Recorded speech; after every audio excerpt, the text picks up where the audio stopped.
লুৰিণজ্যোতি গগৈ এবাৰ দুলীয়াজানত উঠিলে, এবাৰ নাহৰকটীয়াত উঠিলে, এইবাৰ খোৱাঙত হাৰাৰ পিছত বা আককলৈকে যায় ধুবুৰীলৈকে গুচি যাব।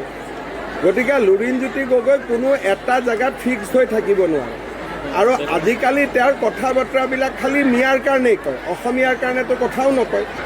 গতিকে লুৰিণজ্যোতি গগৈ আমাৰ প্ৰত্যাহ্বান নহয়। খোৱাঙত আমাৰ কেণ্ডিডেট আছে ৪-৫ গৰাকী, কিন্তু চবৰ লগতে আমাৰ ভাল আলোচনা কৰি ১ মিনিটতে হৈ যায়। লুৰিণজ্যোতি গগৈ এবাৰ দুলীয়াজানত উঠিলে, এবাৰ নাহৰকটীয়াত উঠিলে, এইবাৰ খোৱাঙত হাৰাৰ পিছত বা আককলৈকে যায় ধুবুৰীলৈকে গুচি যাব। গতিকে লুৰিণজ্যোতি গগৈ কোনো এটা জেগাত ফিক্স হৈ থাকিব নোৱাৰে আৰু আজিকালি তেওঁৰ কথা বতৰাবিলাক খালি মিয়াৰ কাৰণেই কয়, অসমীয়াৰ কাৰণেতো কথাও নকয়। গতিকে লুৰিণজ্যোতি গগৈ আমাৰ প্ৰত্যাহ্বান নহয়। খোৱাঙত আমাৰ কেণ্ডিডেট আছে ৪-৫ গৰাকী, কিন্তু চবৰ লগতে আমাৰ ভাল আলোচনা কৰি ১ মিনিটতে হৈ যায়।